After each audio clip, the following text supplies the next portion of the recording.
നേരത്തെ തെളിവെടുപ്പിന് കൊണ്ടുവന്നിട്ടുണ്ടായിരുന്നല്ലോ ചെന്താമരയെ ഇരട്ടക്കൊലപാതക കേസിൽ. അപ്പോൾ ഒരു ഭാവവ്യത്യാസവും ഇല്ലാതെയാണ് നെന്മാറ ഇരട്ടക്കൊലക്കേസിലെ പ്രതി ചെന്താമര തെളിവെടുപ്പിനിടെ എല്ലാം പോലീസിനോട് വിശദീകരിച്ചത്. ഇന്ന് തെളിവെടുപ്പിനിടെ പ്രതി പറഞ്ഞതും പോയ വഴികളും നമുക്കിനി കാണാം. വിപിൻ സി വിജയൻ തയ്യാറാക്കിയ റിപ്പോർട്ടിലേക്കാണ്.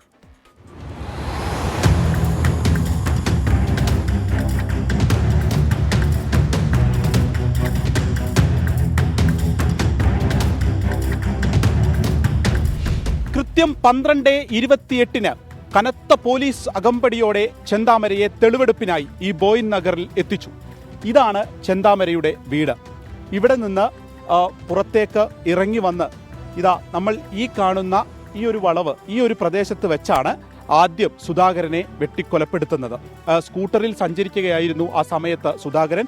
ഇവിടെ വെച്ച് കൊലപ്പെടുത്തിയതിന് ശേഷം പിന്നീട് ഇതാ ഈ വഴി, നമ്മൾ ഈ പോകുന്ന വഴി, ഇതാണ് സുധാകരൻ്റെ വീട്. ഇതും ഇതിന് തൊട്ടടുത്തുള്ള ഈ ചെറിയ വീടും സുധാകരൻ്റേതാണ്.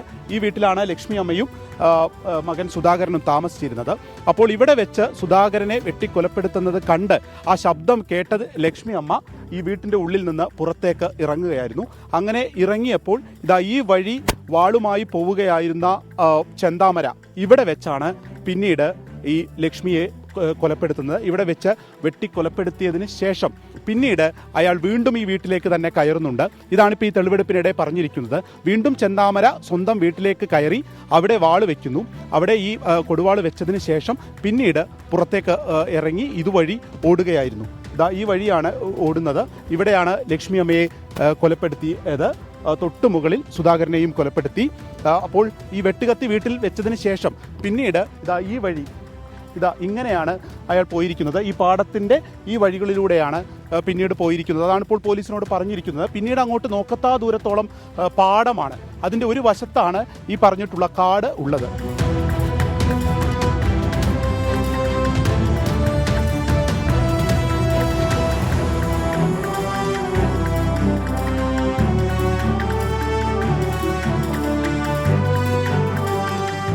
കൊലപാതകം നടത്തിയതിന് ശേഷം ഇതാ ഈ പാടത്തിന് അടുത്തുള്ള പാതയിലൂടെ ഓടുകയായിരുന്നു ചെന്താമര. ഈ വഴിയിലൂടെയൊക്കെ ഇന്ന് പോലീസിന് അയാൾ കാണിച്ചു കൊടുത്തു. ഇതിലൂടെയാണ് താൻ ഓടിയത് എന്നൊക്കെ കാണിച്ചു കൊടുത്തു. ആ സമയത്ത് പോലീസ് ചോദിച്ചത് അവിടെ നിന്നും നേരെ കാട്ടിലേക്ക് കയറുന്നതിനുള്ളൊരു വഴിയുണ്ടായിരുന്നു, പിന്നെ ഇങ്ങനെ വളഞ്ഞു പോകുന്നതിൻ്റെ ഒരു സാഹചര്യത്തെക്കുറിച്ചൊക്കെ പോലീസ് അന്വേഷിച്ചു. ആ സമയത്ത് പറഞ്ഞത് ഈ കൊലപാതകത്തിന് ശേഷം പെട്ടെന്ന് പരിഭ്രാന്തനായി, അതുകൊണ്ട് കിട്ടിയ വഴിയിലൂടെ അയാൾ ഇറങ്ങി ഓടുകയായിരുന്നു എന്നുള്ളതാണ്. ഏറ്റവും പ്രധാനപ്പെട്ട കാര്യം, അന്ന് രാത്രി മാത്രമാണ് ചെന്താമര ഇവിടെ നിന്ന് കാട് കയറുന്നത്.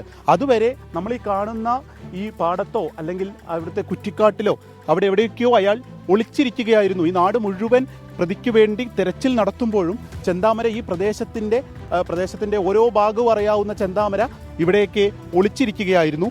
ഇന്ന് ഈ വഴിയിലൂടെയൊക്കെയാണ് അയാൾ സഞ്ചരിച്ച എല്ലാ വിവരങ്ങളും പോലീസിനോട് പറഞ്ഞിരിക്കുന്നത്.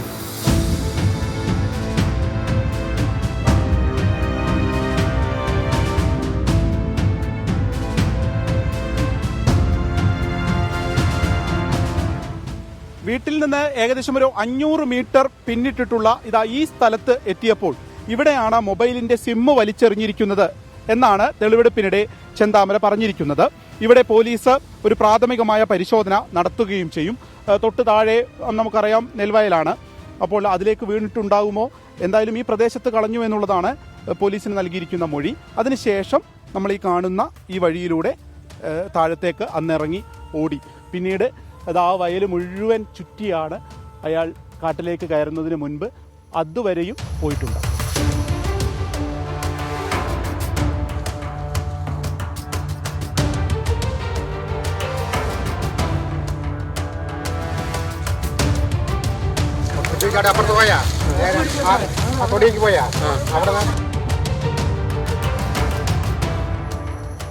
ഈ വയലെല്ലാം ചുറ്റി ഈ കാണുന്ന വഴിയിലൂടെ ഓടി വന്ന് ഇതാ ഈ കമ്പിവേലി എടുത്ത് ചാടുകയായിരുന്നു. ഇതിൽ തട്ടിയാണ് കാലിന് പരിക്കേൽക്കുന്നത്. അതിനുശേഷം ദാ ഈ വഴി പോയി നേരെ മലയിലേക്ക് നമുക്കിവിടുന്ന് കാണാം. അങ്ങനെ മല കയറുകയായിരുന്നു അന്ന് രാത്രി.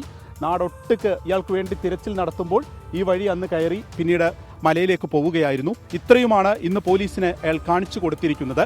1:05 വരെ ഈ തെളിവെടുപ്പ് നീണ്ടുനിന്നു. അതായത് 35 മിനിറ്റാണ് കേരളം ഏറെ ചർച്ച ചെയ്യപ്പെട്ട ഈ നെന്മാറ ഇരട്ടക്കൊലപാതക കേസിൽ ഇപ്പോൾ തെളിവെടുപ്പ് പൂർത്തിയായിരിക്കുന്നത്. ഒരു ഭാവവ്യത്യാസവുമില്ലാതെ നടന്ന കാര്യങ്ങളും പോയ വഴികളും എല്ലാം ചെന്താമര പോലീസിനോട് വിശദീകരിച്ചു.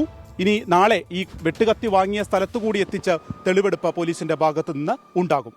പോത്തുണ്ടിയിൽ നിന്ന് ക്യാമറമാൻ അർഷക്കിനൊപ്പം വിപിൻ സി വിജയൻ, 24. അപ്പോൾ അതൊക്കെയാണ് ചെന്താമര പോയ വഴികൾ, ചെന്താമര പറഞ്ഞ കാര്യങ്ങൾ, അതൊക്കെയാണ് വിപിൻ സി വിജയൻ നമ്മളിലേക്ക് എത്തിച്ചത്. അപ്പോൾ പ്രേക്ഷകൻ ചോദിക്കുന്നുണ്ട്, പറഞ്ഞു നിങ്ങൾ ഇയാളെ വീരനാക്കുമെന്ന്. അതായത് ഒരിക്കലും. നെവർ. യെസ്. അപ്പോൾ നമുക്ക് പെട്ടെന്നൊരു ഇടവേള എടുത്ത് വരാം. വെയിറ്റ് ചെയ്യുക, ബ്രേക്ക്.